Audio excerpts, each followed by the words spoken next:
Boa tarde a todos, sejam bem-vindos aqui ao laboratório, né, Centro de Documentação e Memória da Cultura da Amazônia, que é a sigla SEDOCA. E hoje nós vamos ter como convidado o professor Paulo Simonetti, que vai apresentar o imaginário na obra de Elie Bacelar, o imaginário poético na obra de Elie Bacelar. E a palestra dele faz parte do segundo ciclo de palestras do projeto de extensão daqui do segundo do projeto da FAPEAM, tá? Então, sejam todos bem-vindos. E a gente fica aqui com o professor Paulo Simonetti. E após eu falar dele, a gente pode ouvir para fazer perguntas, curiosidades, dialogar com o professor. Tá bom? Obrigada, tá, Paulo, pelo aceite, facilitar. E seja bem-vindo aqui no nosso centro também. Isso. Obrigado, agradeço o convite, né? Inclusive para estar fazendo uso desse espaço. Né? Eu sou de 2009, final de 2009, aqui na Universidade, 2010, já são 14 anos. Esse espaço eu tenho aqui, acho que uns 5 anos. Né? E, efetivamente, é a primeira vez que eu funciono esse espaço. E aí eu quero agradecer realmente a gestão da Luciana, né? Que assume a gestão do setor que hoje eu até brinco que quando eu crescer eu quero ser igual a ela, né? Porque eu estou passando cedo de ninguém não, mas assim, é notória a diferença do espaço, a socialização do espaço, entendeu? A parceria com outros lugares, eu acho que é exatamente isso. E isso faz parte, convidar os colegas da casa para vir conversar, entendeu? Né? Na verdade, apresentar um trabalho árduo, né? Um trabalho de mestrado junto com docência, com coordenação, com pandemia e todo um universo de loucuras que a gente vivenciou, e a gente conseguiu exatamente fazer isso. Eu já era mestre, resolvi tirar o segundo mestrado, então eu sou bimestre, né? Isso. Mas muito por conta do que a minha graduação ela é em educação artística, né? E aí logo que eu estava fazendo meu estágio de educação artística, eu fui para estagiar no ASTRO, né? Na verdade o colégio objetivo, lá fiquei 16 anos. Quando o Valderi abriu a faculdade, eu fui o único professor do colégio, com 23 anos, que ele convidou para dar aula, professor de arte. Por quê? Porque eu fazia exposições, eu fazia teatro, eu fazia o diabo a quatro, eu não estava preocupado se ia receber hora extra ou não. Eu tinha acabado de sair da faculdade, estava com todo o gás, e era isso que o cara queria, e eu queria dar para ele, e ele me ajudou muito. Eu saí de lá direto para a Universidade Federal. Trabalhei 16 anos com o Valderi. Quando eu saí, eu era o professor mais antigo do Norte. Entendeu? E lá eu fui coordenar um curso de turismo, aí eu tirei uma especialização em ecoturismo, olha só que loucura. Né? E da especialização de ecoturismo eu tirei o mestrado em engenharia de produção, porque eu coordenei o curso de turismo por 7 anos. Eu nem era formado em turismo, tirei uma formação em turismo, entendeu? E aí, exatamente como eu era gestor, fui tirar uma formação em gestão, então eu sou mestre em engenharia de produção, chão de fábrica, por isso que eu sou E aí vem exatamente, entra na universidade. E aí eu disse, cara, eu não tenho nada na minha área. Tá? Eu sou especialista em ecoturismo, sou mestre em engenharia de produção, eu disse, eu quero fazer um doutorado em arte, tive que esperar. Aí veio o mestrado. Exatamente. Quando surgiu, eu estava esperando o doutorado, mas o Bozo ganhou. Aí, mano, não dava para vir mestrado e doutorado junto. Né? Aí veio o primeiro mestrado para atender mais os colegas, eu já era mestre, não precisava. Só que eu disse, a minha oportunidade de fazer um mestrado em artes. Vou ter que começar tudo de novo. A primeira coisa que eu fiz, pedi permissão da minha esposa. Eu disse, olha, tu deixa eu fazer o mestrado? Porque significa, quem sabe disso, estudar, né? Ficar puto da vida, toda uma história que casamento às vezes não existe. Né? Não tem problema. A segunda pessoa que eu pedi permissão da Rose. Cheguei com a Rose, que eu disse, professor, é o seguinte, Rose, a situação é essa, tu deixa eu fazer, porque as vagas, né, que a história toda, você acha maravilhoso. Me deu, inclusive, o tempo. Por isso que eu conto essa história, o tema da Rose. Na conversa com a Rose, eu disse, pô, Rose, e agora? Eu falei, cara, eu queria falar sobre o Eli, que o Eli é meu amigo, eu já tinha 2 pipiques sobre o Eli, já tinha orientação com o Eli para não sei o que das contas, aí a Rose, mais cara, depois eu assim, por que tu não fala sobre o imaginário na poética da obra dele? Saiu tudinho, bro. Foi muito louco isso, né? A espiritualidade, e aí foi, e deslanchou, entendeu? Foi maravilhoso, descortinou, sou outro professor, sou outra pessoa, tu tá entendendo? Abre o horizonte completamente, entendeu? né, abriu exatamente o doutorado, que agora eu sou doutorado, nós somos doutorando em arte, né, exatamente um dos poucos dentro dessa instituição que vai ter o doutorado, e eu trocando em outra pavulagem. Tá, a arte também vem exatamente falando sobre ele. Também ele é objeto do doutorado. O imaginário amazônico na poética de Elie Bacelar, que são duas coisas que eu vou destacar. Eu sou professor, eu vou dar uma conversa numa aula, que eu só sei fazer isso, tá? Entendeu, né? E aqui eu separo imaginário amazônico, poética e Elie Bacelar. São duas coisas interessantes. E eu começo de trás para frente do título. Até porque na qualificação eu comecei nessa linha e levei porrada. Entendeu? Como é que tu começa a falar do cara e vai falar do cara no último capítulo? Beleza, aprendi. Hoje todos os meus alunos que eu oriento, não, começa falando do cara. Tu tá entendendo? E é uma aula exatamente disso. Trago aqui um esquema exatamente da defesa, uma questão relacionada que eu acho importante. Por que estudar o Elie Bacelar? E aqui exatamente isso, eu dou que é memória. Entendeu? Você já ouviu falar do Elie Bacelar? Você sabe quem é ele, você sabe qual é o trabalho dele, então você vai sair daqui sabendo. Existe um material que é uma dissertação feita, existem umas pesquisas sobre ele. Portanto, a memória dele está ali, de uma certa forma, disponibilizada. Se é perfeito ou não, pior que se não tivesse. Entendeu? Então, ele faz parte da nossa história visual, da história visual das Amazonas. Então, por isso que é importante estudar, porque ele é um representante, porque ele é um cara que trabalha com a comunidade, ele representa a nossa comunidade, ele representa a nossa cultura, portanto, é importante a gente, dentro do sistema de arte, valorizar os da casa, reconhecer os da casa, entendeu? Receber premiação, participar de exposições e a carência de informação. Tudo isso justifica o trabalho. Mas só justificar, aí vem a metodologia. Mas o que pesquisar dele, né, cara? Pesquisar por pesquisar, fazer uma coisa que eu também aprendi, eu dizia, eu vou catalogar a obra dele, na minha qualificação do mestrado da professora. Primeiro, Paulo, que a gente não sempre cataloga. A catalogação é uma coisa extremamente científica, assim, tem que fazer isso. O máximo que você faz é um registro. Eu aprendi, professor. Tirei catalogação de toda a dissertação. Entendeu? É para isso que a gente está lá, para aprender, para reconhecer, entendeu? Usando o termo constante. E não é isso, ela está lá na memória. É bem diferente de você catalogar um trabalho, você tirar uma fotografia, pegar uma medida e dizer, que é isso, não é isso, não, é outra coisa. Então, a influência do imaginário nas obras do Elie. O que é o imaginário amazônico, né? Quais momentos de frequência esse imaginário se manifesta na obra dele? E quais as origens dessa imagem retratada? Essas foram as questões que a gente partiu. Objetivo: compreender o imaginário na poética, específico: apresentar a biografia, contextuosa a pesquisa, analisar a poética. Estou seguindo uma coisa exatamente para você entender exatamente a ciência disso. Entendeu? Porque as pessoas não veem ciência em arte, né? A gente não consegue entender. Eu faço pesquisas onde eu uso exatamente o quantitativo. Já fiz vários trabalhos, 2 trabalhos aqui interessantes, que as pessoas não acreditam. Cara, legal isso, entendeu? Aqui, ó. Então, referencial teórico, né, a nossa abordagem metodológica, bibliografia documentária, né? E aí eu sinto o seguinte, ó, eu trabalho cultura amazônica, memória, imagem, imaginário amazônico, processo criativo. O suporte, o corpo do referencial teórico. A biografia e trajetória do artista, onde eu fui pegar em livros, produção acadêmica e principalmente conversando com ele.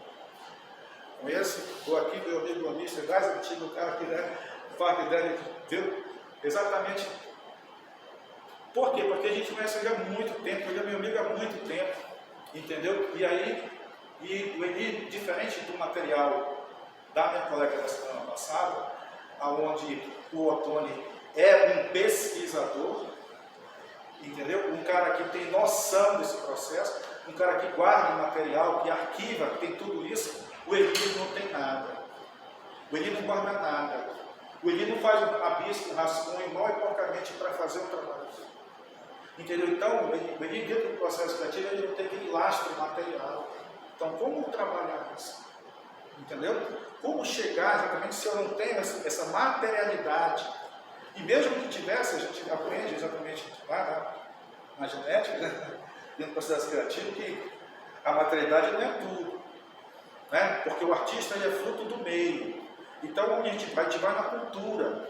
Então, para entender o Eli, eu tenho que ir na cultura dele. Por isso que eu vou estudar Loureiro, entendeu? Né? Por isso que eu vou estudar Godinho, entendeu? Por isso que eu vou ler esses caras, porque eu quero entender o que influenciou, né, esse imaginário. Esse tipo de entrevista entra na questão do imaginário, os capítulos aí, ó, começa com ele, contextualiza a questão da cultura e faça uma análise de 8 trabalhos dele dentro do imaginário amazônico. Essa é a lógica.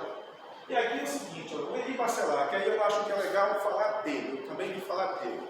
Falei de mim, falei do processo, mas a gente vem quem é o Elie Bacelar. Entendeu? Então começa aqui o indivíduo artista, né? Os anos 90, ele Bacelar no século XXI, eu dividi esse espaço. Esse aqui é o Elie. Primeiro à esquerda, esse aqui, desculpa. Esse aqui é o grupo mais novo, entendeu? A mãe dele está aqui. O Elie Bacelar tem lá em Manaus. A mãe dele, Elie, ela era contínua lá do que é hoje o Palácio Rio Branco.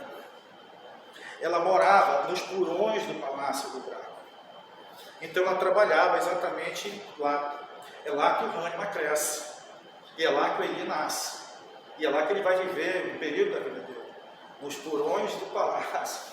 Como a questão exatamente da proximidade com o poder e essa questão dos novos bairros em Manaus, o Parque 10, o primeiro bairro colejado, a questão dos militares abrindo essa frente e abrir-se o bairro planejado do Parque 10, o primeiro bairro de Manaus. E aí faz esse sorteio, né, dos funcionários e ela ganha a casa. Então o Elie muda com 9 anos, no final da 69, 70, ele exatamente sai de lá, ele muda para o conjunto Palácio Rio Branco, do bairro do Parque 10, onde ele mora até hoje.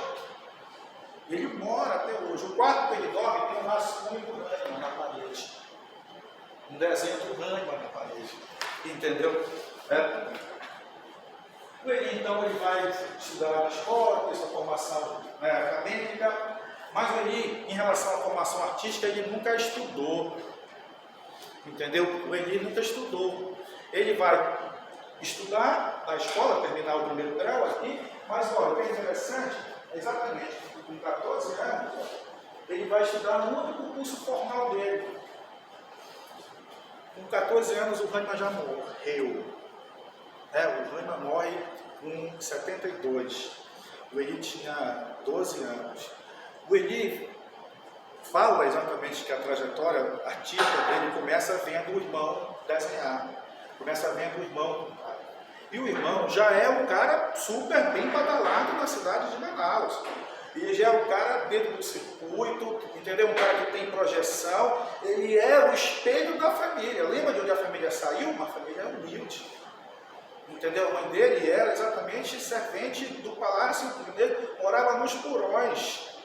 Um membro da família ascender a aristocracia, a sociedade, a cultura local, por isso que o Hahnemann é um cara que tem essa pegada, né, desse incompreendido, é um cara que foi rejeitado, e as pessoas não entendiam, porque os aristocratas, os caras que estudaram, o cara que conheciam, não tinha arte do cara. Como é que um cara lá do Beiradão vem chegando aqui? Então, era negro, né? E era negro, exatamente, importante chamar esse processo. O Elie viu o Hahnemann desenhar, mas obviamente, como ele disse, eu não lembro de nada, bicho. Entendeu? Meus neurônios queimaram com a fumaça, entendeu? Ele brinca nessa história, ele quebra um, e aí tem toda uma situação que se desaparece, entendeu? Na memória dele. Ele lembra muito uma narrativa da mãe dele que está no trabalho, quando a mãe dele diz o seguinte, que um dia o Hahnemann chegou, ele estava rabiscando os cadernos do Hahnemann, lá, aí o Hahnemann pegou, larga isso, não sei o que das quantas, já vi que tu vai seguir na mesma besteira, ser artista. E quando o irmão morre, com 12, ele continua desenhando, copiando os desenhos do irmão dele. Aí a mãe dele pega, vê que não tem jeito, e outra coisa, não esqueçam, era a possibilidade de ter um outro membro na sociedade, portanto, o outro filho artista, porque o outro já tinha ido embora. Aí matricula o Elie num curso do Álvaro Páscoa. O Elie fica 3 meses. É o que o Elie estuda de arte, 3 meses. Com aula, lá na Pinacoteca do Estado. Primeiro porque a fila não é fácil e ele vai ter que trabalhar. Essa é a carteira de trabalho dele, por 15 anos.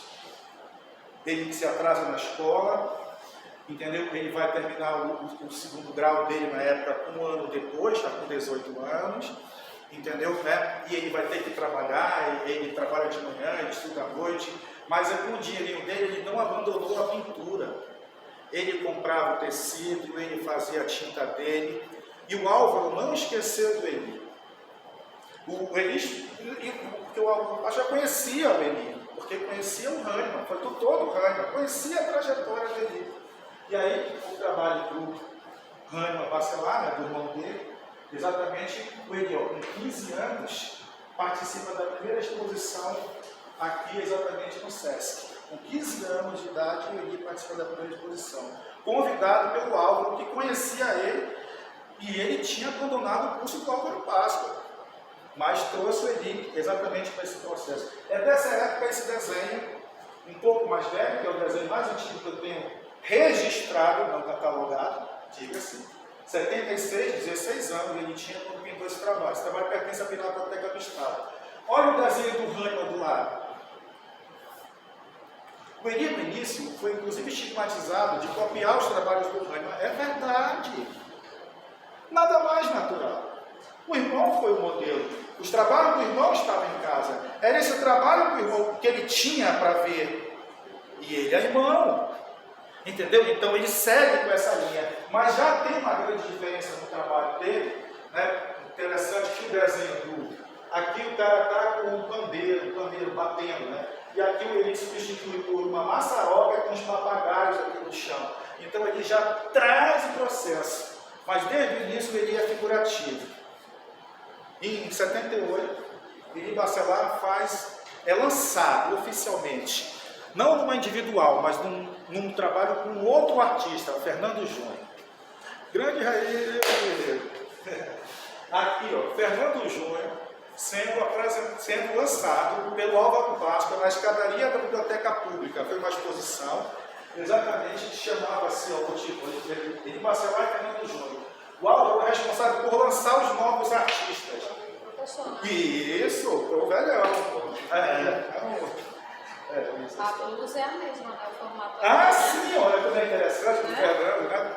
É o mesmo jeito da blusa. Esse trabalho que me deu foi o Fernando. E aqui é exatamente uma fase interessante do trabalho dele. Né? Em 78 ele é lançado oficial, ele é convidado por outros trabalhos aqui em Manaus, ele já expõe algumas coletivas, mas o Eli, por exatamente ele ter terminado o colégio mais tarde, um ano mais tarde, ele se alista com um ano de atraso e aí ele é jogado para servir. E aqui em Manaus era o seguinte, tem uma cultura aqui no quartel, que quem já estava com atraso em alguma situação, ele jogava o cara lá para a fronteira, lá para Roraima, para Caraima, era uma punição. Eu me alistei no atraso, entendeu? Quase me jogava para lá, entendeu? Aqui eu li exatamente, por que é importante esse um ano que ele vai passar no quartel? Porque lá nesse um ano no quartel, o Eli saía à noite, ele ia para os bregas, no entorno do quartel. Então era a casa de forró, você vai entender isso. A casa, é aí que entra a casa de forró, é aí que entra o forró na visualidade do Eli Bacelar. E o imaginário amazônico, exatamente, onde está o forró? De onde vem o forró? O forró vem do Nordeste. Por que os nordestinos vieram para cá? Vieram atrás do Fausto.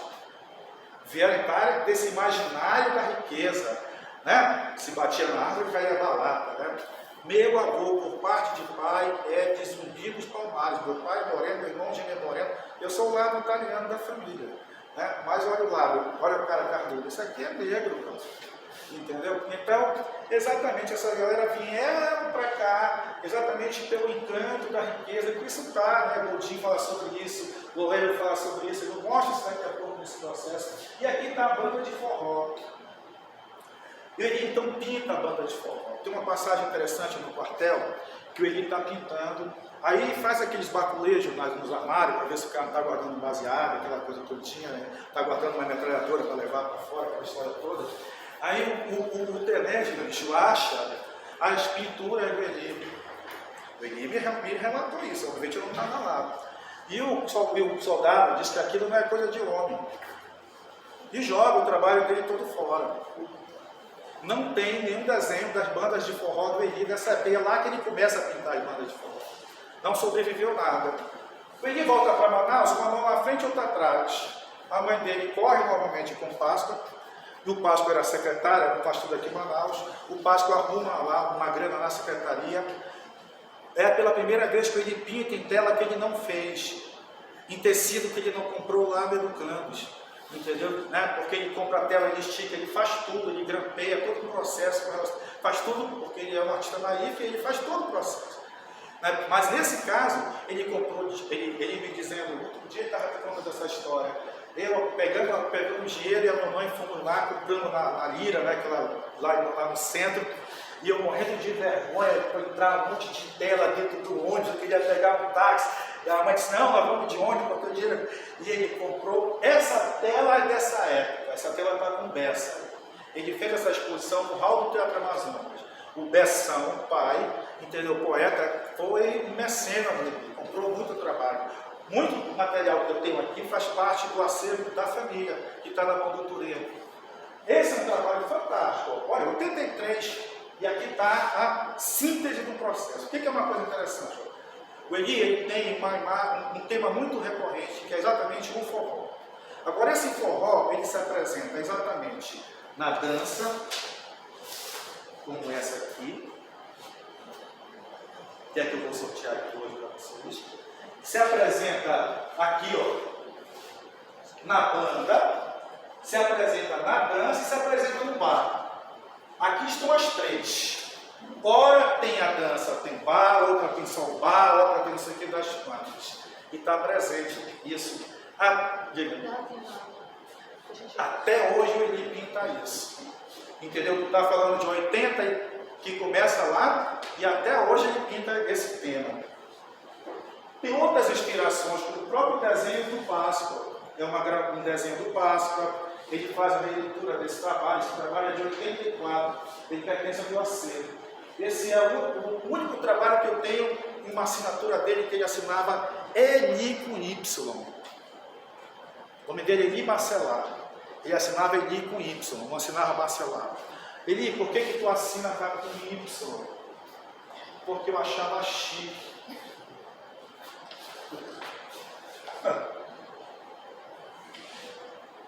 Essa tela é de 84, ele para de assinar em 86.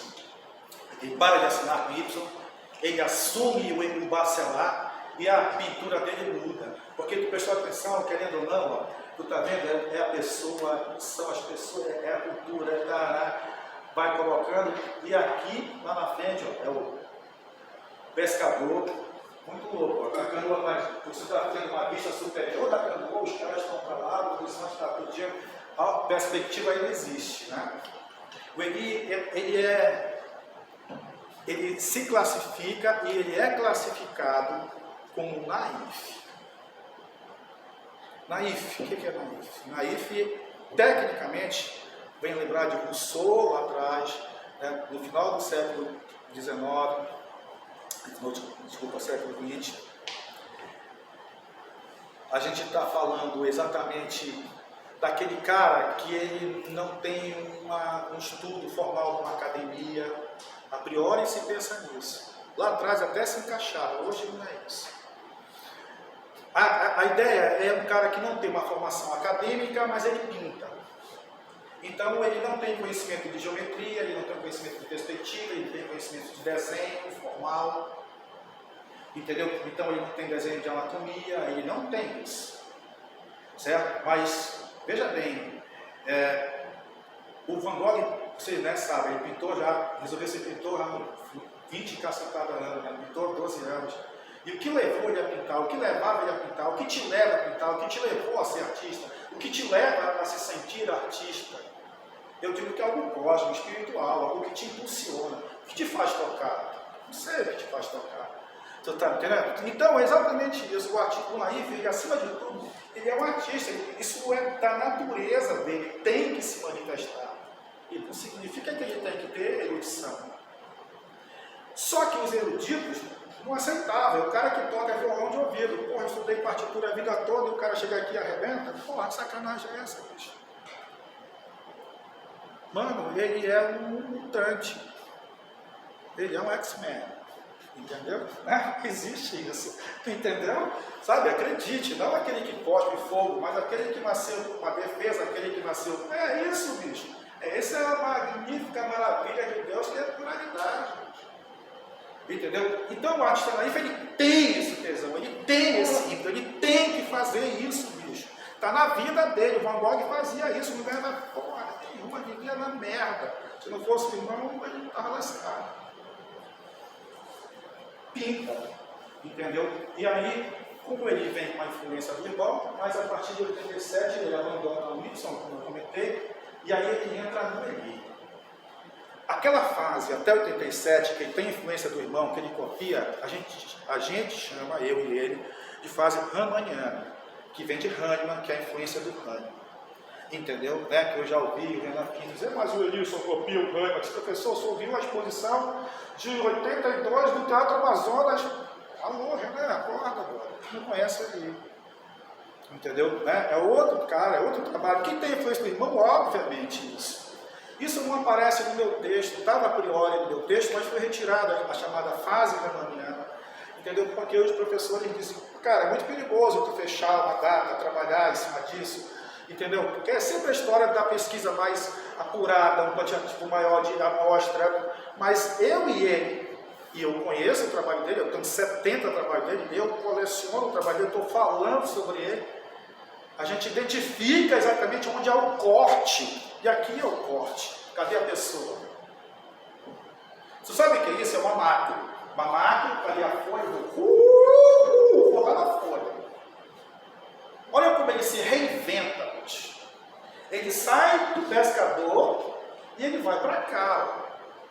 Inclusive, né, no trabalho aqui, ó, já vê quanto ele trabalha com abstração.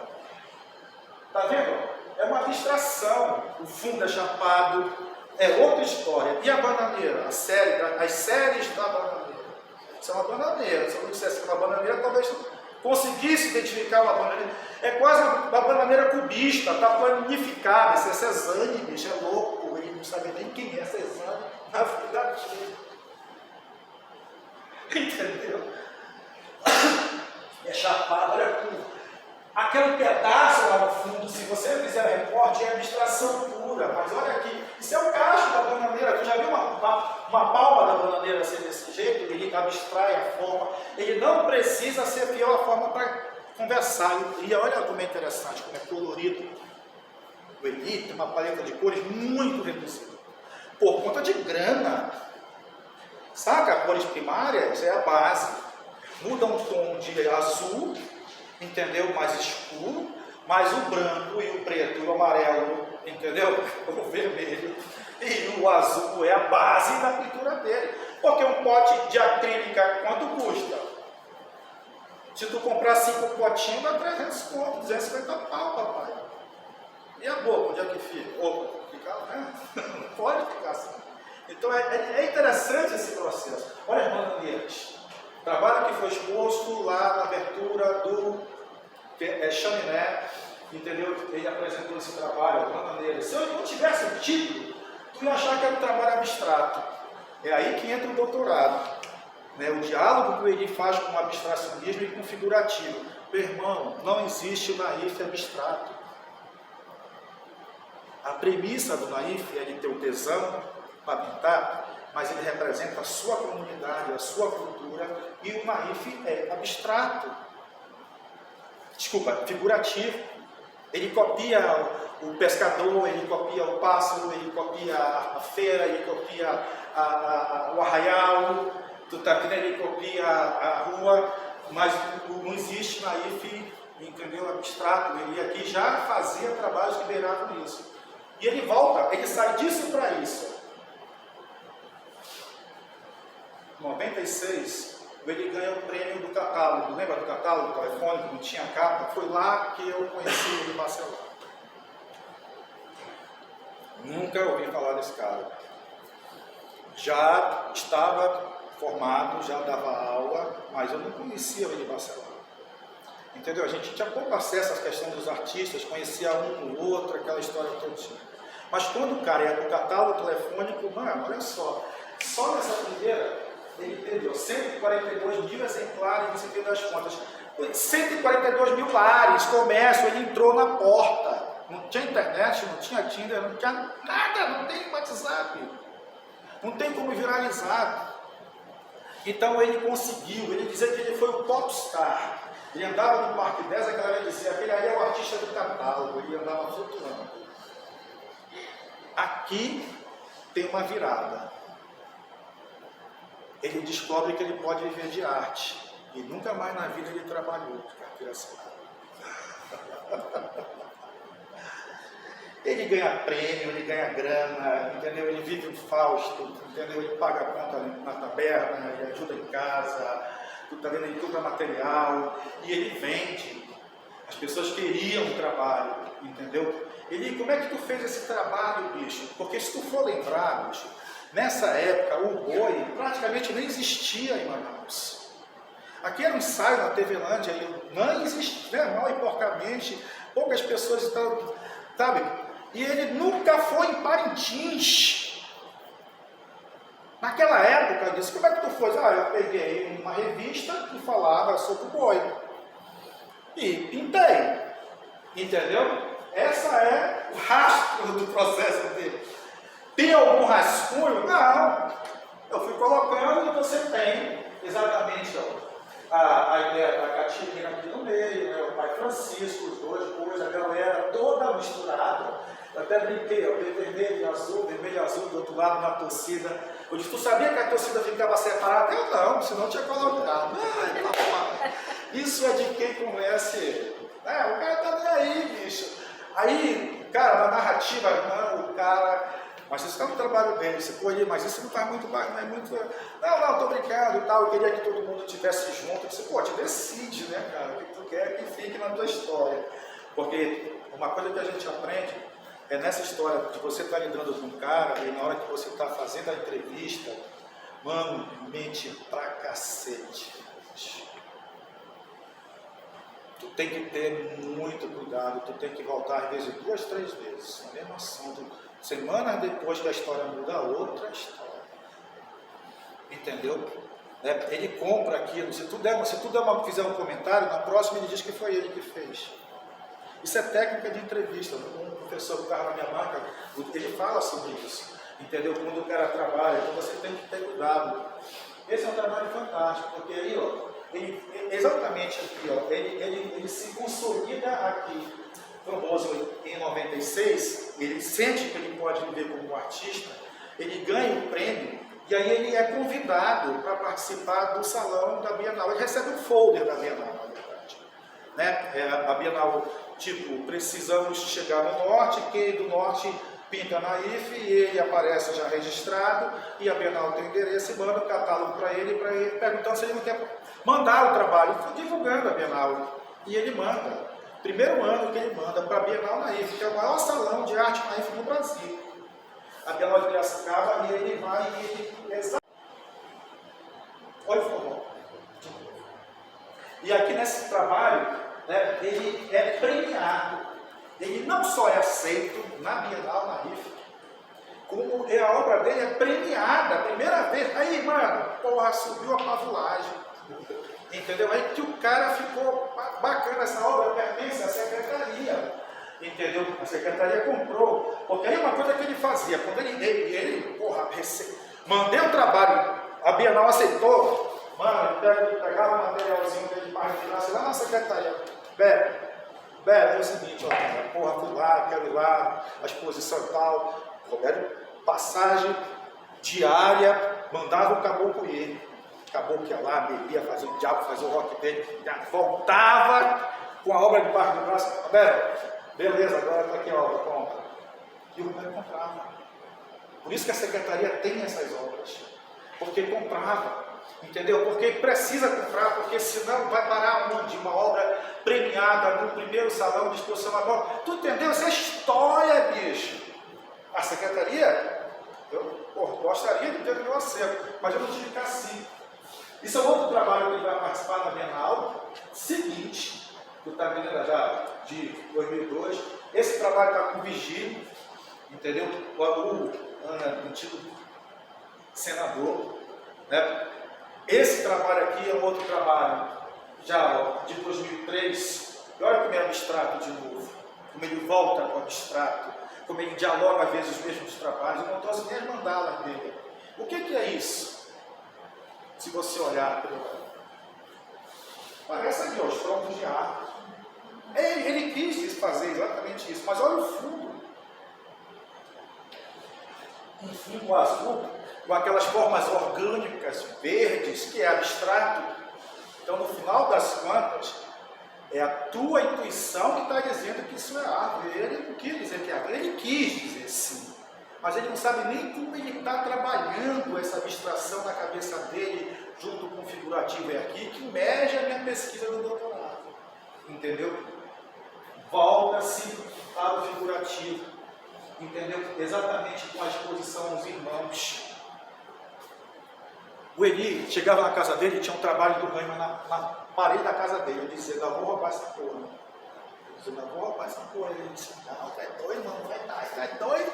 Me vende ele, não, ele tá doido. Eu tenho um trabalho do Raimann que ele me vendeu.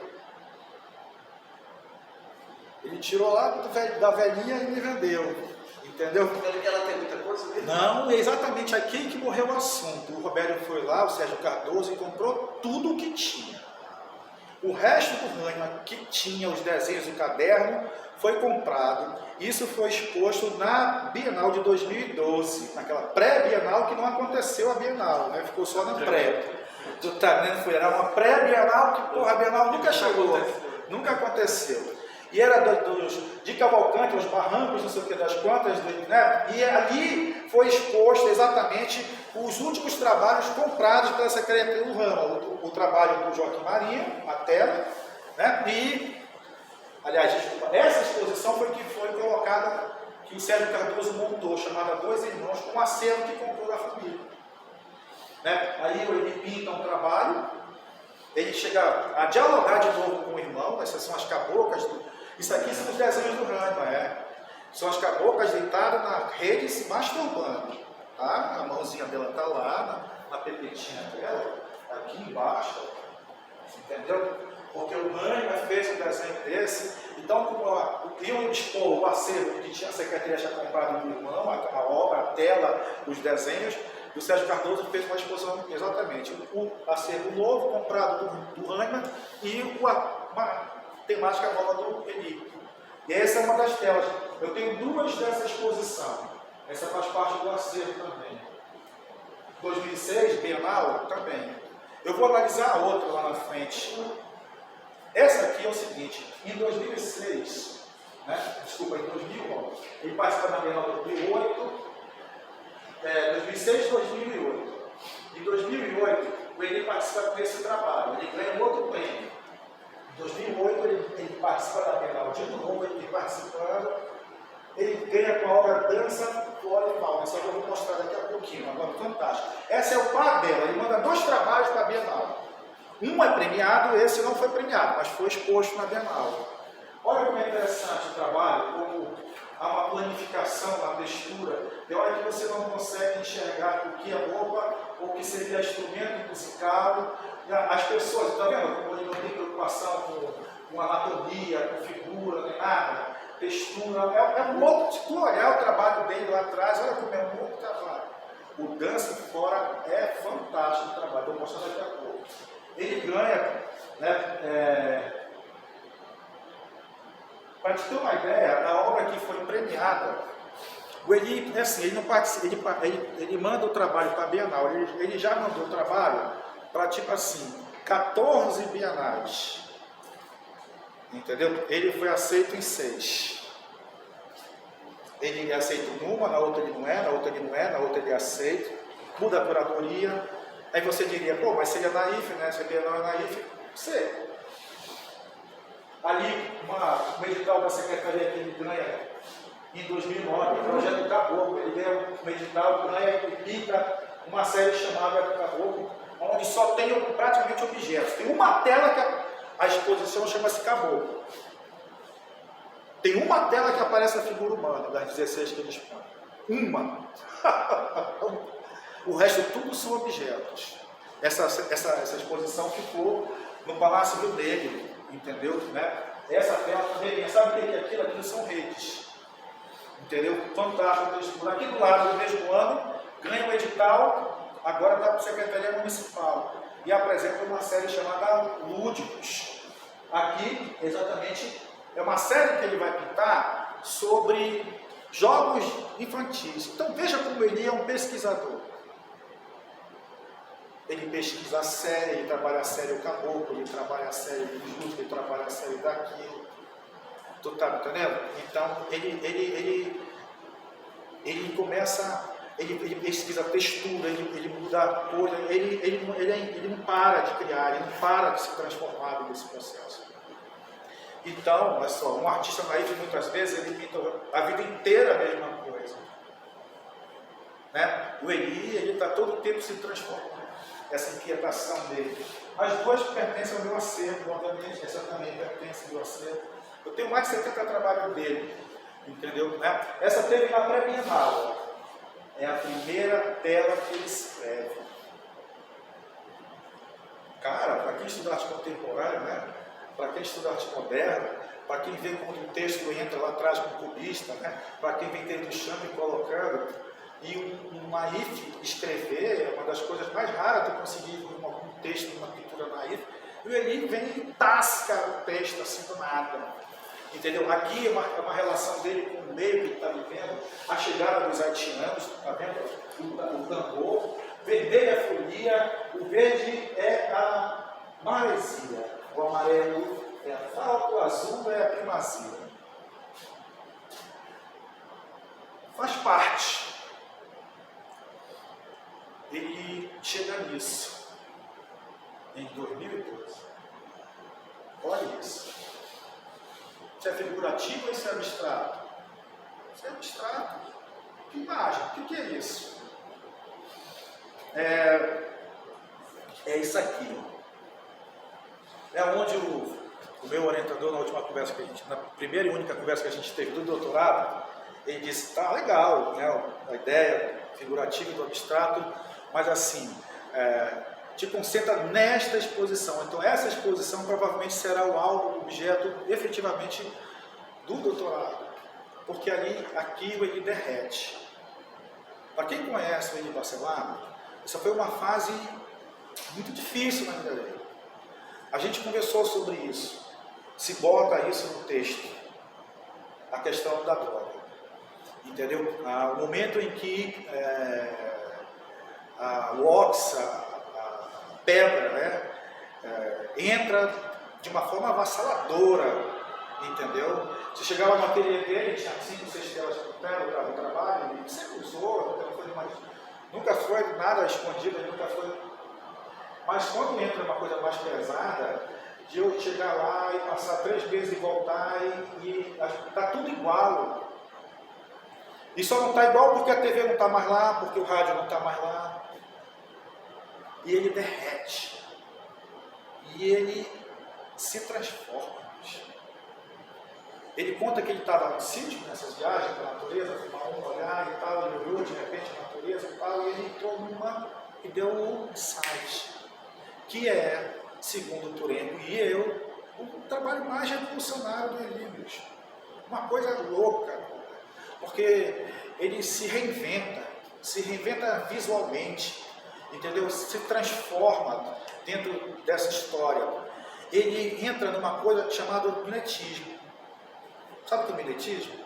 A capacidade que o animal tem de se camuflar na natureza.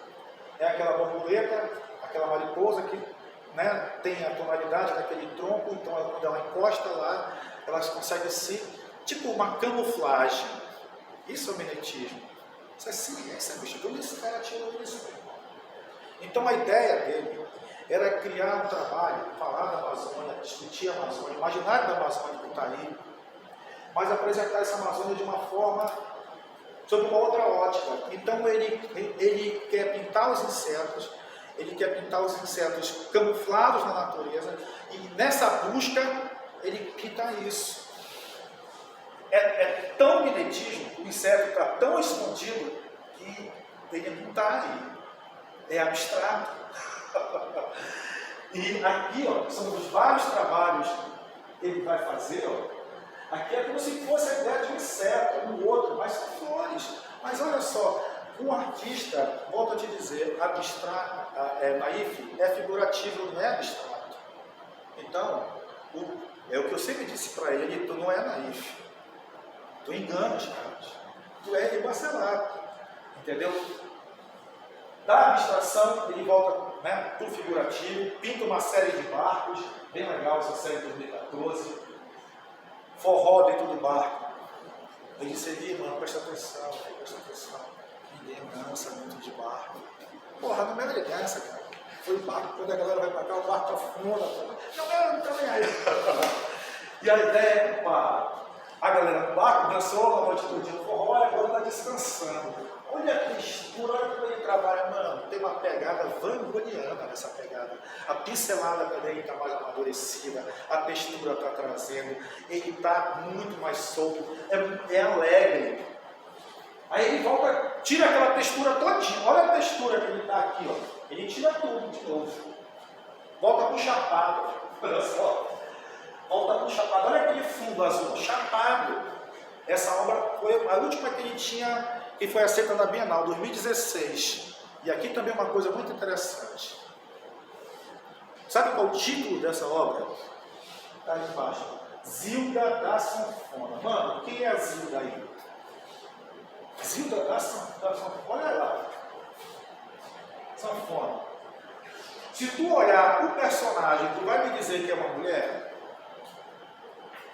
É mais difícil, né? Eu não consigo ver explicitamente a sexualidade do personagem. E aí uma outra coisa que ele está fazendo também, olha os outros. Tem um negro, tem um mulato. Ele, porque tu pintou? Ah, porque é legal, né? Falar disso, pô, botar todo mundo junto, né? A música confraterniza. Cara, a luz aí nesse processo. E aí ele traz a questão da figura andrógena. Ele vai, outros trabalhos dele, isso é uma coisa que aparece no trabalho dele, não é só aqui. Tu não consegue identificar se o personagem é homem ou mulher. Tu tá me entendendo? E essa questão da questão racial entra no trabalho, junto com a questão ambiental, é um período muito maduro do trabalho dele. Agora uma coisa interessante, quando tu pensa em banda de forró, tem saxofone. Entendeu? Felipe, que porra é essa, meu irmão? Como é que tu bota uma... Não, porra, é aqui, porra, aqui tem, porra, aqui tem lá o Teixeira de Manaus. Eu falei, aí, tu entendeu onde ele pegou? E o saxofone está desde a década de 80. Entendeu? Mas a banda Pé de Serra não tem sax, só no nosso. Então eu disse ali, cara, veja bem, tu tá errado desde a década de 80, mano, isso é beiradão, não é banda forró. Mas só brincando com ele, obviamente, em cima desse processo. Já próximo da pandemia, um trabalho bem diferente, ele manda para a Bienal, Black, ele participa desse trabalho exposto em lá no Rio Grande do Sul, o único trabalho dele de 2020. Eu sou louco para comprar esse trabalho dele. Entendeu? Reconhecidamente, como ele só pintou essa tela. Ninguém comprava, ninguém vendia, ninguém saía nem de casa. O auge da pandemia, esse cara passou no Rafael, a mãe dele morre no final de 19. Aí veio a pandemia e não vende nada. Cara, é uma coisa assustadoramente difícil. Entendeu? Eu fui falar com ele no final de 20, lá para setembro, quando a gente começou a dar uma aliviada. Foi quando eu fui na casa dele, passei praticamente um ano, sei lá. E aqui, ele já era meu objeto de pesquisa, porque a seleção do doutorado foi em 19. Eu passei muito tempo distante, de mal conversado. Olha, o repórter Covid, olha lá, escreve o título do trabalho. Repórter Covid. Está de máscara, está todo mundo de máscara. Ele só pintou essa tela. Daí a importância desse trabalho. 21, ele vem com esse trabalho que vai ser também apresentado na terceira Bienal na IF, lá em São Paulo. É uma outra Bienal na IF, um outro evento. Veja como o rosto não tem traço nenhum. é uma imagem escura, é uma imagem, mesmo que seja a ideia do forró, essa tem um par. O par dessa obra é a banda, aqui são os dançarinos. A imagem recorrente de novo apresenta isso. Aqui do lado, ele apresentou já em 2021, aqui no Ibeu. Isso foi o Raí participou dessa exposição lá com o menino lá do Milênio, né, o Zé Carlos. Né? O Zé Carlos ele participou desse trabalho, fez essa série sobre as cheias. Entendeu? Era para apresentar um trabalho, ele apresentou 5. Né? Era mais ou menos isso. Aí, na hora de vender daqui para lá, o Zé Carlos conseguiu vender recentemente os trabalhos para a secretaria, pagou. E o Eli foi o que ganhou 10 pau, porque cada trabalho foi vendido por 2 mil. Os outros artistas reclamaram que o Eli vendeu 5 e eles só venderam 1. Olha como é interessante, como é colorido, como é alegre. São trabalhos dessas séries, aquele lá do canto também é meu. Aqui ele apresentou lá no Ibeu, entendeu? Esse trabalho também. Esse trabalho quem comprou foi o antigo reitor Marcos Barros. Parece com ele? Diz que quando Marcos Barros viu isso, Marcos Barros viu a exposição do escapulou, como diria antigamente a Fukushou, estava no destaque, né? O Eli em cima disso. Trabalho vendido por R$ 2.500. 1, 2 telas no ano. E olha lá. Sei porque está lá. Entendeu? Não vou me deter nisso, que é a questão da cultura. A cultura é ter esse universo, né, do que a gente faz, dos mitos, né, gastronomia, religião, né, a questão da paisagem, está tudo inserido em cima desse processo. Quando a gente fala da Amazônia, então, está mais do que em cima disso, segue essa linha, né, o conhecimento. A Priscila, consultei a Priscila, disse que o processo criativo de um artista se baseia em suas vivências e experiências colaterais. A cultura em que vive, portanto, é essencial. Portanto, como eu não tinha material do Eli, eu ia no entorno dele, estudar o entorno dele. Entendeu? O Eli pinta a Amazônia, mas nunca foi no interior. O Eli pintou o boi e nunca foi em Parintins. Tu está me entendendo? Para quem conhece o Eli, ele vive no universo do Parque 10, se estendendo, né, uma casinha que vende um negócio e depois volta para casa. Tu está entendendo? Esse é o universo. E o que significa então, né, essa questão do termo cultura amazônica? É essa referência do folclore. A Amazônia tem sua própria cultura marcada por elementos. O que é legal é colocar o seguinte: ó, como ele fala em cultura amazônica, o goleiro diz o seguinte: a predominância é ribeirinha. A cultura amazônica é exatamente o resultado dessa questão indígena, negra, entendeu? Portuguesa, é o resultado desse processo. O que nos identifica não é, por exemplo, quando pensar a Amazônia aí, mas eu não sou índio. Né? Eu jamais poderia me credenciar dentro desse contexto. Mas eu sou amazônica. Entendeu? Claro que tem cultura indígena, com certeza. Claro que tem referencial negro, com certeza. Claro que tem referencial do colonizador, mas nós somos essa mistura. Desses trabalhos aqui da secretaria sobre o caboclo, que disse que ele não pinta ninguém, ele não pinta o homem, as canoas, o pandeiro de farinha, entendeu? E aí, memória, né? Cultura amazônica é isso, tudo que a gente vive. Por que memória? Porque era referência. Aí tem quando a gente pensa na memória, é a capacidade de conservar a lembrança. A gente faz a releitura desses vestígios.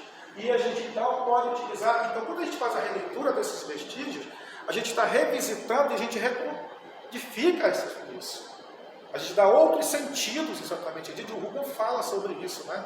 Na questão da memória, quando ele fala que, por exemplo, tu pinta uma obra aqui, hoje o artista faz, essa obra tem um significado na sua época. 10 anos depois já é outra época, já é outro significado. As pessoas, é aquela história, né? O cara falar alguns termos que hoje a gente já se evita dizer, porque a questão da fantasia no carnaval de índio, né? Da fantasia de carnaval de português, né? Que, não, né? Houve, se fazer, hoje não se faz mais isso, né? A gente não usa alguns termos, né, que a gente não usa há 10 anos atrás usava. Então isso vai se tema recorrente, É um trabalho de uma pesquisa futura minha, só estudar o forró do Eli Bacelar. Entendeu? Com relação a isso. E aí vem sobre a imagem, essas coisas o imaginário amazônico. O imaginário está relacionado a imagens, memória, fantasia, obtidas na relação do Isso aqui, o Eli pintou esse trabalho, sabe o que é isso? Olha o título, Brincante de Coisas. Ele nunca foi no festival, mas a narrativa dele para esse trabalho é o seguinte: o cara foi de canoa para o festival, brincou e está voltando para casa. Eu disse, Eli, ninguém mais vai de canoa para o festival. Mas não interessa. Tu tá entendendo? Agora, olha como ele puxa a tinta para cima e como ele também puxa para baixo, dando uma linha na horizontal, trabalho horizonte. O trabalho é fantástico, é lindo demais. A abstração que ele o fundo é totalmente abstrato e dialoga com uma figura mais figurativa. Entendeu? A plasticidade dele amadurece. Esse trabalho. Aí vem Loureiro, que eu usei exatamente sobre o imaginário amazônico. Olha, o imaginário amazônico, a imagem. Pensa, ele nunca foi no interior. De onde vem essa imagem? Tu tem a sensação de que ele está no Igapó, com a canoa, pescando, botando a malhadeira. Cara, ele nunca viu isso. Ele nunca foi lá. Né? O barquinho lá, essa tela aqui embaixo tem uma dedicatória para mim também. Salles fala do processo criativo. É aqui o que sobreviveu do Eli, o pouco que ele trabalhava de estudo. Isso foi do edital, exatamente, que ele teve que concorrer ao edital, então ele teve que apresentar um modelo, uma proposta das telas que ele ia pintar. Aí teve um estudo. E ali do lado tem exatamente o projeto que ele mandou, 22, ele é desse tamanho. Eu tenho quase toda a série, eu comprei ele todinha, ficava lá jogado na tele dele, os estudos. Eu disse, cara, o que vai fazer com isso? Essa aqui das coisas, não, faz o seguinte, junta tudo aí, cara, eu te pago 50 pau em cada um, somou tudo, deu 60, vou te pagar 200 pau por mês, e trouxe toda a memória que sobreviveu do trabalho dele. Ele tem noção. Aqui a obra original, olha, o desenho e aqui a tela é grande, a tela é 1 metro por 1 metro, entendeu? Faz parte exatamente disso. E aqui, o estudo final, para a gente encerrar, a questão do imaginário amazônico na obra do Eli Bacelar. Esse é um trabalho que ele ganha o 2º catálogo telefônico, aquele foi em 96, esse é em 98. Ele pinta essa tela. E aqui, olha essa narrativa que ele faz, é impressionante. Porque aqui ele narra exatamente a questão do colonizador. Olha como é interessante a coisa. É um palco de teatro, onde você tem de lado o negro e o índio, tu tá entendendo? Lá em cima, tá vendo? E embaixo as pessoas, é como se o cara estivesse fazendo um filme. Então, por exemplo, o que está acontecendo lá no palco, entendeu? É algo cinematográfico. Tanto que o trabalho se chama Passado Cinematográfico. Que passado cinematográfico é esse?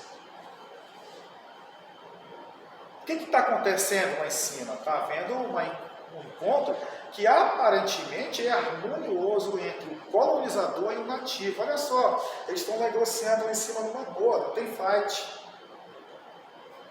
Esse é o passado cinematográfico. O nosso passado foi virulento, agressivo, usurpador. Bicho, quando eu olhei para esse trabalho, eu falei, a gente está aí no balde dele. Ele, bicho, ele faz. Aí tu vai dizer, parece assim que o cara, ele não teve isso, bicho. O cara estudou, o cara não teve isso. Não teve isso. Não teve. Mas ele tinha a ideia na cabeça dele. De repente ele surge esse lance, cara, eu vou criticar, né, exatamente isso, dizer que aquilo ali foi tipo assim, para inglês ver, e aí ele traz esse trabalho. Essa é exatamente a Bienal. É essa, desculpa, que recebe a menção honrosa. A primeira Bienal que ele participa, e olha a banda de forró. Olha como é doido, não sabe nem onde está o ombro do cara. É o ombro, cabeça, não interessa. Aqui, ó. Cobre-se com esse processo. Não existe anatomia no trabalho dele, não existe figura humana, porra nenhuma, uma porrada. E olha só, vamos lá. Espontâneo, ele diz isso, eu sou espontâneo. Eu vou lá, dou 3 rabiscos com lápis, ele pega a tinta e começa. Paro. Leva o quê? 2 dias, aí 1 dia, às vezes dependendo. Se tiver, ele vira madrugada. Né? Senão ele sai para buscar. Me entendeu? Mas essa é a vida do cara. E esse trabalho foi isso. A outra, né, daquelas duas aqui interessante, porque é a primeira vez que ele faz isso. Ele apresenta uma obra como se fosse um storyboard. Aqui são faixas, né, que são os personagens, rede, Juda, do Taguina, capoeira, tambor, música, boi, índio, capoeira. Então aí ele faz um resumo. Essa obra chama-se Raízes, Povo da Várzea. Povo da Várzea 1, Povo da Várzea 2, que ele traz exatamente essa cultura em cima disso. E essa é uma obra fantástica também, que foi para a Bienal de 2006. A Bienal de 2006, o tema da Bienal tinha a ver com a questão arte e meio ambiente. O tema geral da Bienal era essa. E o Eli vem com esse trabalho. E nesse trabalho,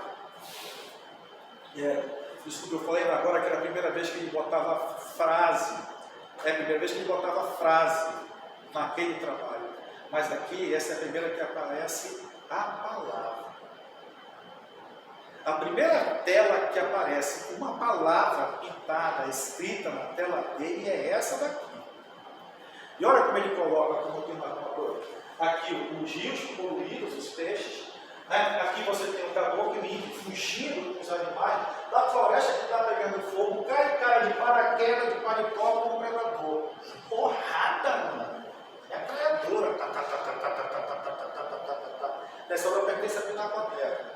Ele foi lá, participou, assistiu, chegou, botou embaixo do braço e o Roberto comprou. Entendeu? Né? Essa daqui é fantástica, pertence ao meu acervo. Né? Ele ganhou o segundo, terceiro lugar do catálogo numa exposição no FECANI. Mas aqui é essa simbiose dele, dessa questão da cultura amazônica. Quando eu trago aqui, eu escolhi as outras 8 telas, por quê? Pela primeira, a questão aqui, ó. Eu apresento a questão política. É a questão política desse imaginário amazônico, dessa coisa de submissão, dessa coisa de dominação. Ele traz essa tela. Aqui são o forró, que são os nordestinos que vieram para cá, exatamente nessa fantasia do Fausto, e chega o forró até nós aqui. A várzea, o povo, não está exatamente isso, toda a cultura impregnada, elementos presentes e tudo mais. Aqui é a questão ambiental, e também essa questão da Amazônia tocada, Amazônia perfeita, Amazônia isso. Né? Então, ele traz esse trabalho aqui. E essa referência aqui é a questão do sincretismo, entendeu? Entre a questão da cultura amazônica, das entidades da floresta. Esse trabalho é muito doido. Primeira coisa, esse bicho não existe. Ele chama-se bicho-folha, ele criou. O mapinguari tem um olho, mas é na barriga, não na testa. Tu está entendendo? Não existe bicho-folha, ele criou um bicho-folha. E esse bicho-folha está protegendo a natureza, ele está vindo de lá, entendeu? Né? Com as suas garras. Mas você está vendo na frente os 2 personagens humanos? Eles são o quê? Você diria para mim que eles são o quê? Diga, o que eles são?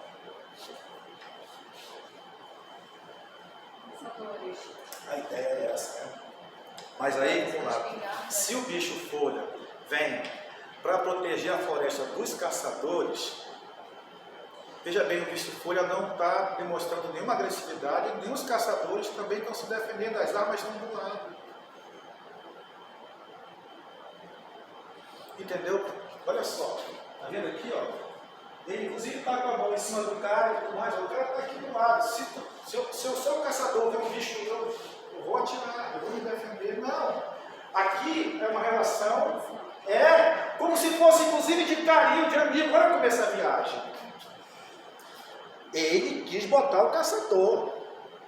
Mas eu disse, mas presta atenção, não está uma relação de... E aí veja bem, aí a viagem do pesquisador. Né? E eu conversando com ele sobre o trabalho, às vezes, porque nós já estávamos falando sobre isso, né? Ele pinta, mas ele não tem nem noção. A mensagem está lá dentro e vem de uma forma. Tu tá entendendo? Ele não enxergava. Eu vou te mostrar uma ainda agora, quando eu perguntei dele, ele falou assim, eu não tinha nem visto isso. Eu falei, cara, mas tá aí. Ele disse, não foi a primeira pessoa que me disse que viu isso. Mas ele, quando ele fez, então aqui é uma relação. Né? Tem umas cobras no fundo, há uma relação de, olha, ele devaneia o imaginário fantástico dos mitos, entidades, sobrenaturais, a ideia exatamente é essa. Ele traz em cima desse trabalho. Essa aqui é a obra que ele vai ser premiado na Bienal de 2018. De 2008, desculpa. Olha a doideira. Ele é premiado, né, ali, ó, essa obra, na Bienal de 2008. O folder da Bienal de 2010 é essa obra. A Bienal seguinte usa a obra dele para mandar para todo o Brasil. E, quiçá, para o universo, né? A divulgação visual da Bienal era a obra do Eli. Ele foi rejeitado na Bienal de 2010. A obra dele volta. Eu tenho muitos trabalhos que ele mandou, a Bienal rejeitou, quando volta eu compro. Não tenho dinheiro para comprar uma que foi premiada, que foi aceita, porque eu entendo que é exatamente como eu explico para ele, ela se torna credenciada, ela é carregada desse elemento histórico. Ela tem, como eu falo, eu que coleciono, que compro, ela tem pedigree. Entendeu? Então, se essa obra tem um folder, putz, acabou-se, mano. Ela está, o que a gente chama de publicada. Ela tem um outro valor. Entendeu? Ela tem um outro valor. Olha como é interessante. Ó. Volta a comentar sobre a camufla. Olha o título da exposição. Camufla, bicho, inseto e folha. Até o nome é poético. Saca? Assim é bem, né? Camufla.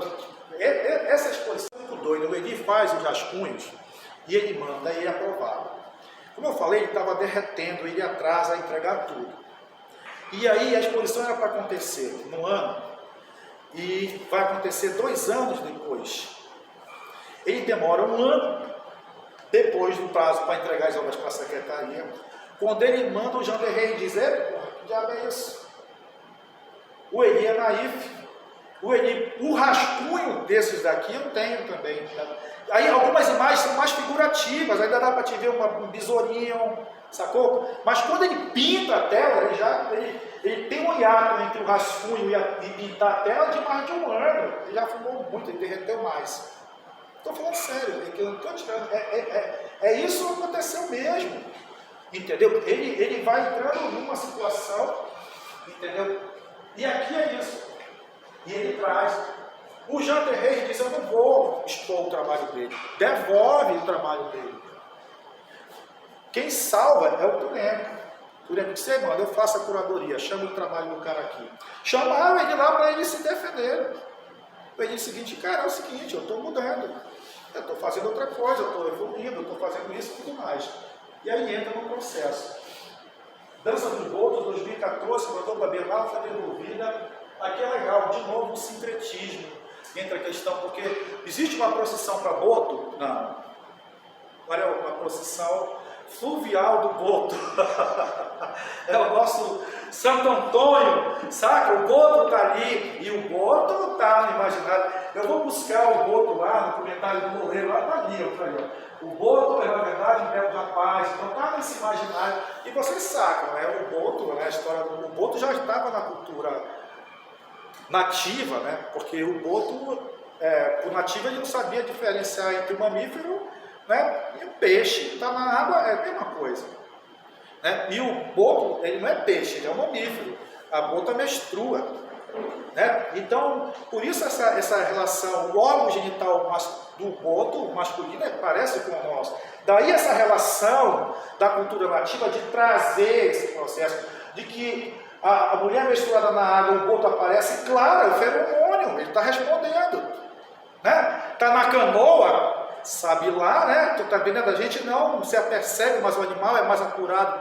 Então, por conta de todo esse contexto, o boto já trazia isso na cultura dele, na cultura nativa. De ser essa relação da aproximação com o homem, de ter sido provavelmente uma transformação. Aí chega o colonizador, né? Que não, a mulher dele não vem, porque não vem cuspindo do cafundó do Judas. Ele tem que resolver a questão dele sexual, e para que melhor do que esse monte de caboquinha disponível, né? E ele é bom a pegar as caboquinhas. Mas eu não posso assumir na história, vocês conhecem, né?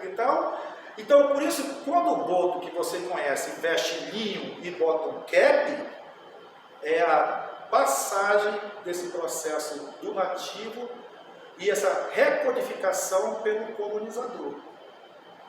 Entendeu? Então, essa história do boto está na nossa ancestralidade, entendeu? Aqui da nossa região, essa referência.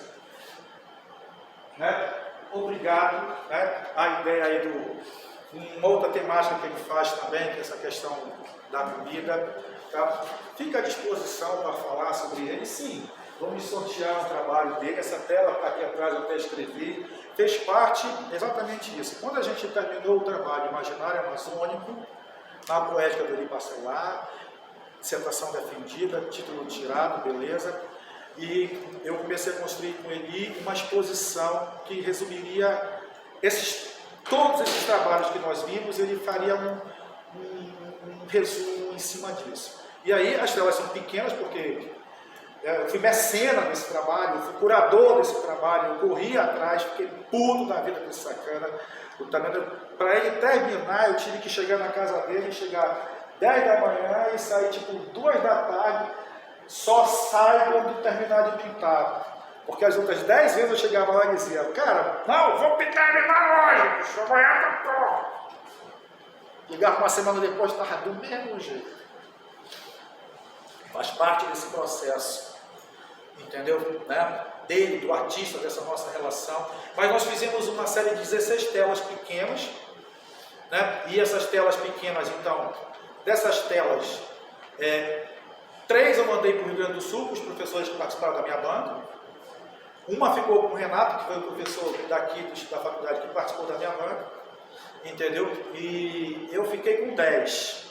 Né? Então, agora eu só tenho 5, porque eu vou doar. Isso está escrito aqui atrás, vai carregado de uma plaquinha sobre a placa que ficou na exposição. Isso rastreia, entendeu? Né? E você baixar da informação no portal da Faculdade de Arte que está lá, baixa o print, copia, imprime e guarda junto com esse negócio. Se vai valer alguma coisa no futuro, eu não sei, mas pelo menos tu tem que dizer, olha, está aqui, foi rastreado a exposição. Essa obra já foi para uma exposição, isso é importante. Aí você confirma isso com o print lá do CAU, explicando essas coisas todas. Perguntas?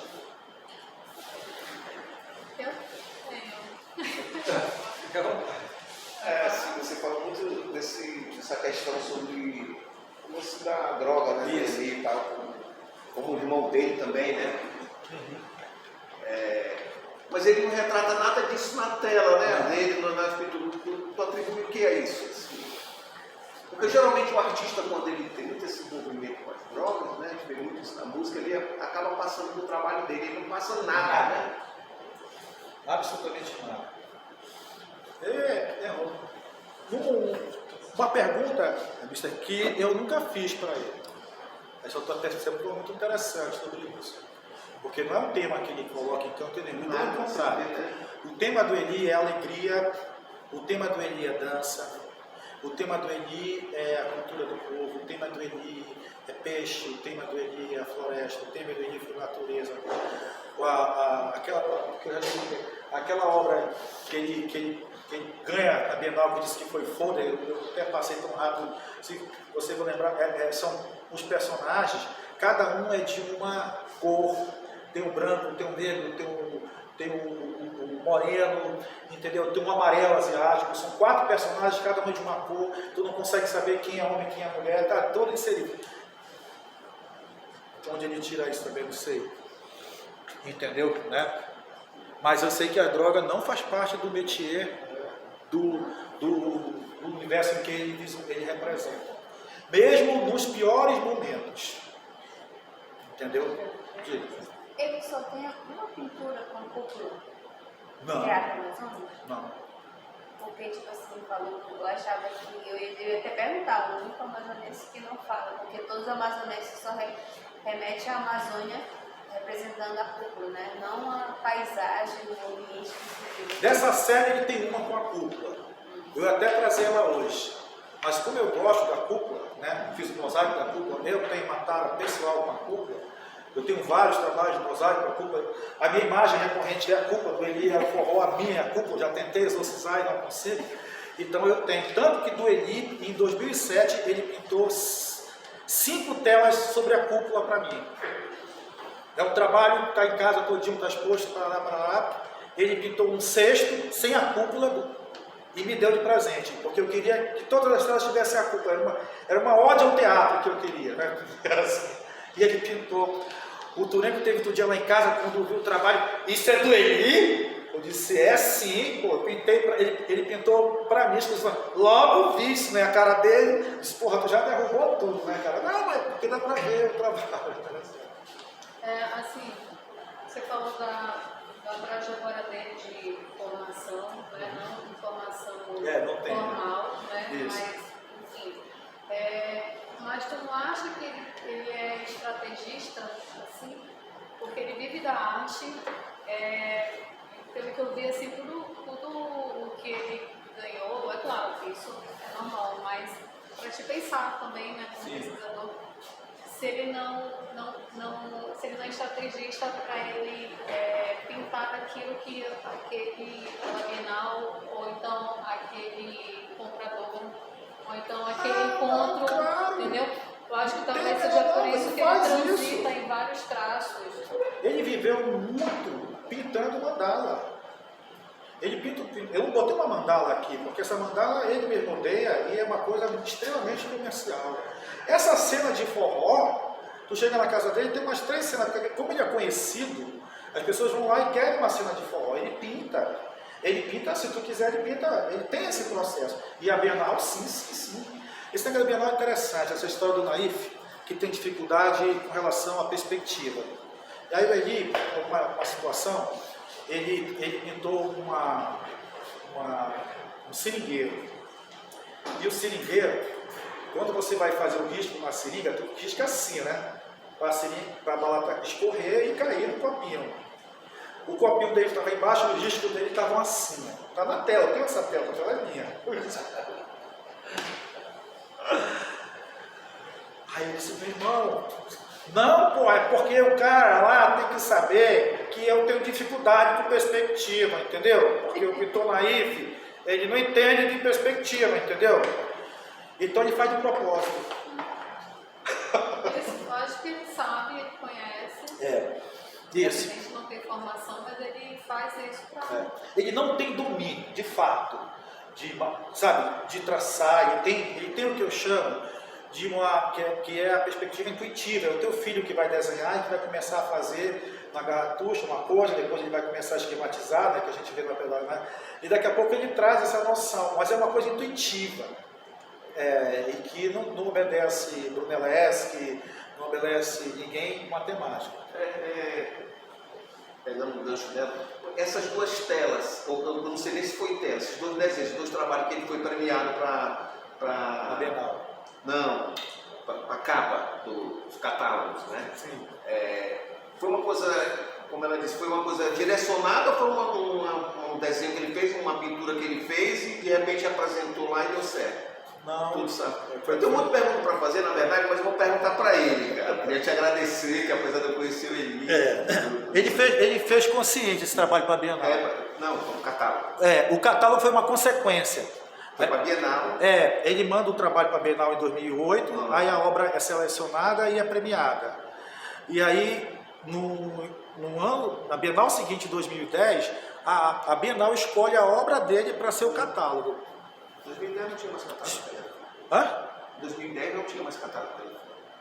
2000, não é o catálogo, Catálogo da exposição. é o folder da exposição da Bienal. Não, da lista telefônica. Ah, sim, vamos lá.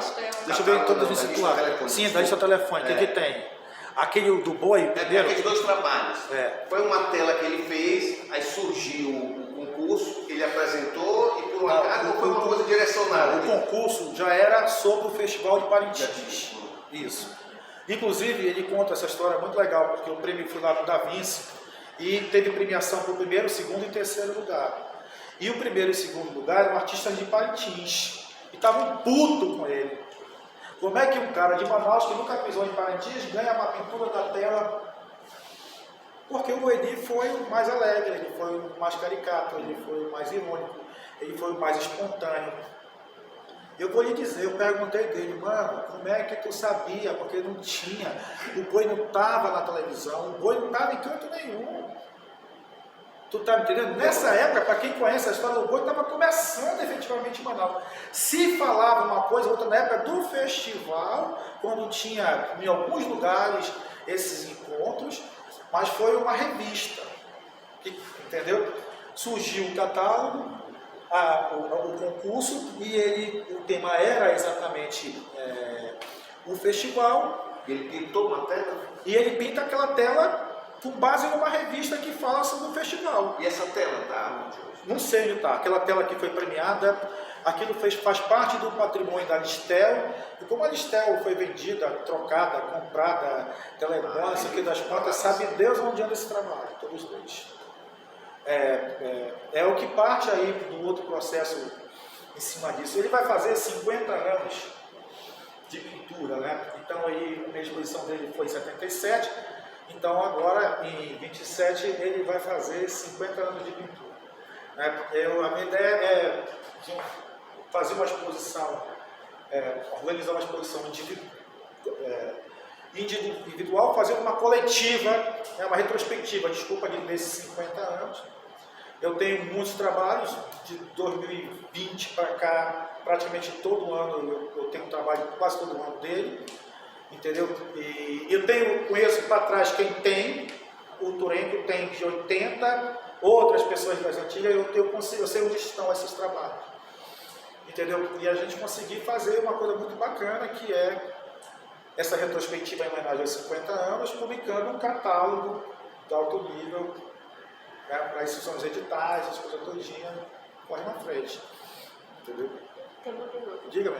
É que assim, na sua dissertação o senhor usa 3 termos, que é o naif, o neoprimitivismo contemporâneo e o arte popular. E diz que o arte popular, ele tem o pessoal e o coletivo, que ele tem uma pegada autoral. Ficou meio confuso para mim, como que esses 3 termos se juntam?